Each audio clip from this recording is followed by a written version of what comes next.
रामपुर नामक गांव में जहां हरियाली पसरी थी और लोगों के चेहरे पर परिश्रम की चमक थी, शाम ढलते ही एक ठेले पर रौनक छा जाती थी।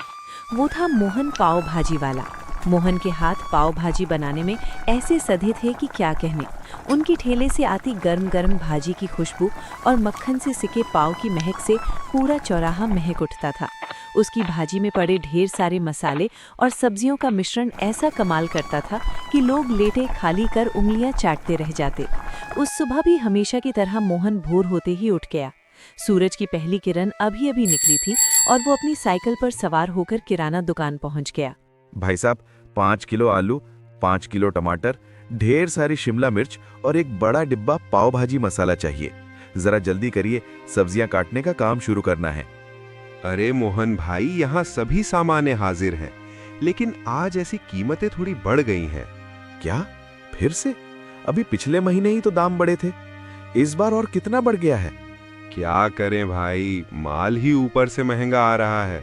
पाव भाजी मसाला अब 50 रुपए का मिलेगा और आलू टमाटर भी 5 रुपए प्रति किलो ज्यादा भाव में मिलेंगे। बताइए, दूं या नहीं? अब क्या कर सकता हूँ, धंधा तो चलाना ही है और कोई रास्ता भी तो नहीं है। दे दीजिए। भारी मन से वो सामान लेकर घर आए। चिंता उनके दिल को कचोट रही थी। लागत बढ़ चुकी थी। अगर पाव भाजी का दाम बढ़ाएंगे तो क्या ग्राहक अब भी आएंगे? दोपहर को उन्होंने सब्जियां उबाली, भाजी तैयार की और शाम को ठेला सजाया।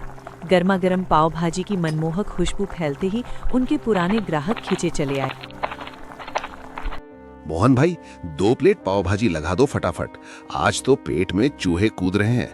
खूब सारा मक्खन डालना। भाई साहब, अभी लगाता हूँ, लेकिन एक बात सुन लीजिए। आज से 1 प्लेट पाव भाजी 120 रुपए की मिलेगी। पहले 100 की थी, अब 120 रुपए की। 1 प्लेट सीधे 20 रुपए बढ़ा दिया। ये क्या मजाक है? क्या करूं भाई, आलू टमाटर मसाले सब चीजें महंगी हो गई हैं। पुरानी कीमत पर बेचूंगा तो घर कैसे चलेगा? मेरी मेहनत भी तो इसमें शामिल है। अरे नहीं मोहन, 120 रुपए तो बहुत ज्यादा है। इतने में तो शहर में भरपेट खाना मिल जाता है। छोड़ो, 1 ही प्लेट दे, क्योंकि 2 प्लेट इतनी महंगी पाव भाजी तो हम नहीं खा पाएंगे। ग्राहक बड़बड़ाते हुए कम पाव भाजी लेकर चले गए। जो लोग पहले 5 प्लेटें खाते थे, वे अब 1 पर सिमट गए। कई तो दाम सुनकर ही वापस लौट गए। शाम होते होते मुश्किल से आधी बिक्री हुई। मोहन ठेले के पास रखी ठंडी कड़ाही को उदासी से देख रहा था। अब क्या उपाय करूं? अगर यही हाल रहा तो मुझे अपना ठेला बंद करना पड़ जाएगा। कर्जा कैसे चुकाऊंगा मैं? तभी वहां एक अजनबी आया, जीन्स और शर्ट पहने। वो किसी बड़े शहर का रहने वाला लग रहा था। भाई साहब, तीखा और जल्दी पेट भरने वाला कुछ चटपटा मिलेगा क्या? बहुत तेज भूख लगी है। जी भाई साहब, गर्मा गर्म पाव भाजी है, दे दूं क्या? चलो, 1 प्लेट पाव भाजी दे दो। 2 नींबू और प्याज अलग से देना। आदमी पाव भाजी खाने लगा।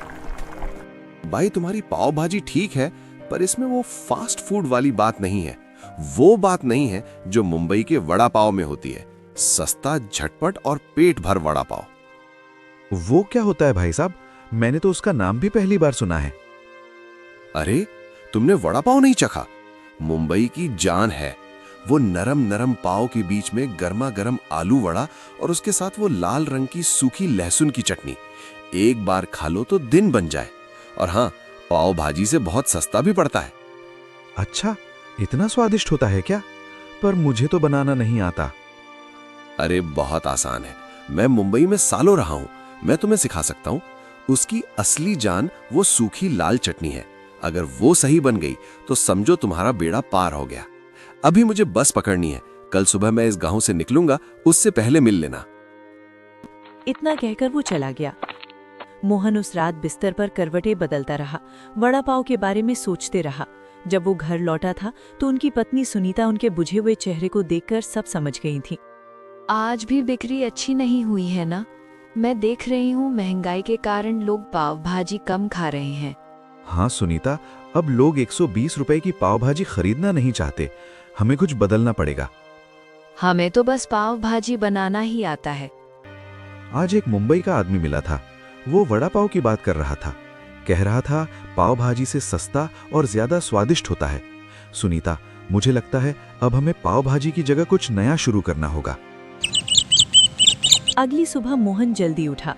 उसके मन में एक नई उम्मीद की किरण चमक रही थी। आज तो उस मुंबई वाले भाई को ढूंढ कर ही रहूंगा, वही मेरी डूबी हुई नैया को पार लगाएंगे। वो पूरे गांव में उसे ढूंढने निकला। बस स्टैंड के पास एक चाय की दुकान पर उसे वो आदमी मिल गया। मोहन दौड़कर उसके पास गया। अरे मुंबई वाले भाई, मैं आपको ही तलाश रहा था।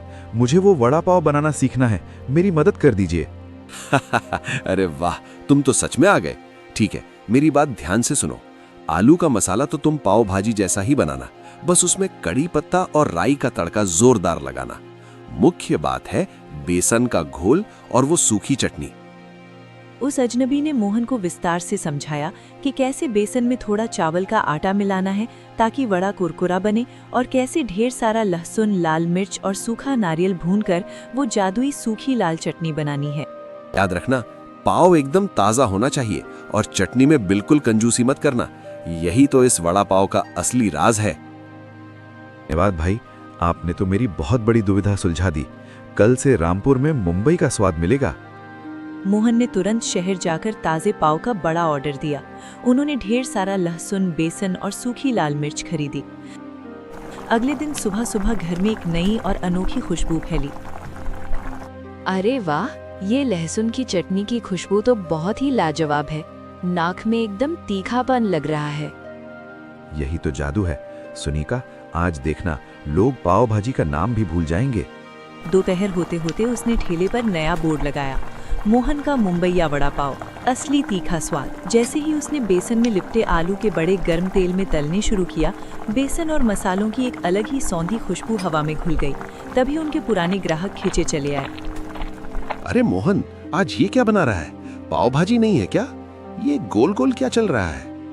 आज से पाव भाजी बंद। ये मुंबई का स्पेशल वड़ा पाव है, खाकर देखो, पाव भाजी याद भी नहीं आएगी। अच्छा, और दाम क्या है इसका?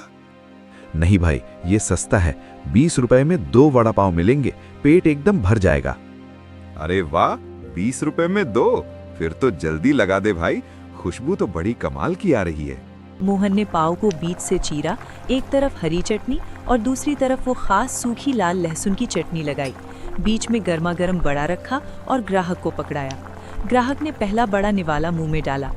भाई, ये जो सूखी चटनी का तीखापन और पाव की नरमी है, मजा आ गया। पाव भाजी से तो ये 100 गुना बेहतर है। मुझे भी दे दे मोहन, 20 रुपए में 2 मिल रहे हैं। ये तो बहुत ही बढ़िया सौदा है। देखते ही देखते ठेले पर भीड़ उमड़ पड़ी। सस्ता और जबरदस्त स्वादिष्ट होने के कारण वड़ा पाव ने पूरे गांव में धूम मचा दी। लोग लाइन लगाकर खड़े थे, लेकिन उसी समय सड़क की दूसरी तरफ 3 पुराने नाश्ते वाले जो पकौड़े और समोसे बेचते थे, ईर्ष्या से जल भुन रहे थे। कल तक इसकी पाव भाजी कोई नहीं पूछ रहा था, आज ये नया बड़ा पाव ले आया और सारा गांव इसके ठेले पर पागल हुआ जा रहा है। हमारी तो दुकानदारी चौपट हो जाएगी। ये मोहन बहुत शातिर निकला। इसका कुछ बंदोबस्त करना ही पड़ेगा। ऐसे हाथ पर हाथ धरे बैठे रहे तो हम भूखे मर जाएंगे। मोहन घर पहुंचा। वो थका हुआ था, लेकिन उसकी खुशी का ठिकाना नहीं था। आज तो बहुत देर हो गई आने में। क्या सारा सामान बिक गया? सुनीता, एक भी पाव नहीं बचा। लोग वड़ा पाव के पीछे दीवाने हो गए हैं। आज की कमाई तो पिछले पूरे हफ्ते की कुल कमाई से ज्यादा है। लेकिन मोहन को ये अंदाजा नहीं था कि उनकी ये शानदार सफलता कुछ लोगों की आंखों में इतनी चुभ रही थी। अगले दिन मोहन फिर पूरे जोश के साथ उठे। वो बेसन का घोल तैयार कर रहे थे, तभी वे तीनों पुराने नाश्ते वाले वहां आ धमके। भाई, बड़ी तरक्की कर ली तुमने तो। ये नया मुंबई का आइटम तो खूब रंग ला रहा है। सब ऊपर वाले की मेहरबानी है भाई, और तुम लोगों का प्यार। हाँ हाँ, वो तो है। अच्छा भाई, जरा उधर देखना, रामदीन काका शायद तुम्हें बुला रहे हैं। मोहन जैसे ही मुड़कर देखा, रामदीन काका वहां कहीं नहीं थे। लेकिन इसी बीच तीसरे ठेले वाले बड़ी चालाकी से अपनी जेब से एक मरा हुआ कॉकरोच निकाला और मोहन के बेसन के घोल वाले बड़े बर्तन में चुपचाप डाल दिया और जल्दी से अपने हाथ पोंछ लिए। अरे वहां तो कोई नहीं है, तुम लोग भी ना। शायद चले गए होंगे। चलो हम चलते हैं, अपना धंधा भी देखना है। और वो तीनों वहां से चले जाते हैं और मोहन भी अपने काम में लग जाता है। तभी गांव के मुखिया जी वहां आते हैं। अरे मोहन, मैंने सुना है तुमने गांव में कोई नई चीज शुरू की है। तुम्हारे वड़ा पाव की बहुत चर्चा हो रही है। जरा हमें भी चखाओ, देखें कैसा है तुम्हारा ये मुंबईया स्वाद। जी मुखिया जी, अभी एकदम ताज़ा वड़ा पाव बनाकर देता हूँ आपको, खाकर मज़ा आ जाएगा। मोहन ने उत्साह में एक बड़ा पाव तैयार किया और मुखिया जी को दिया। मुखिया जी खाने ही वाले थे कि उनकी नजर ठेले पर रखे बेसन के घोल वाले बर्तन पर पड़ी। अरे मोहन, ये तेरे बेसन में क्या है? मुखिया जी ने उंगली से इशारा किया। मोहन ने झुककर देखा और उसके होश उड़ गए। बेसन में एक बड़ा सा मरा हुआ कॉकरोच तैर रहा था। छी, कॉकरोच? मोहन, तू लोगों को ये गंदगी खिलाता है? यही है तेरा मुंबई का स्वाद? तुझे शर्म नहीं आती? नहीं मुखिया जी, विश्वास मानिए, मैंने अभी थोड़ी देर पहले ही ये घोल बनाया था। ये इसमें कैसे आया मुझे नहीं पता। मैं सफाई का पूरा ध्यान रखता हूँ। चुप रह, मैंने अपनी आंखों से देखा है। तू गांव वालों की सेहत से खिलवाड़ कर रहा है। आज से तेरा ठेला यहाँ नहीं लगेगा। इसे बंद कर तुरंत। गांव वाले भी छी-छी करने लगे। मोहन बहुत दुखी हो गया। उसका बना बनाया काम पल भर में बर्बाद हो गया था। वो अपमानित होकर ठेला लेकर घर चला गया। ये क्या हो गया जी? हमारा इतना अच्छा काम चल पड़ा था। ये जरूर किसी की साजिश है। मुझे उन तीनों पर शक है। जब उन्होंने मेरा ध्यान भटकाया था तभी ये सब हुआ होगा। मैं चुप नहीं बैठूंगा सुनीता, मैं सच्चाई सामने लाकर रहूंगा। अगले दिन मोहन का ठेला बंद था। गांव के चौराहे पर सन्नाटा पसरा था।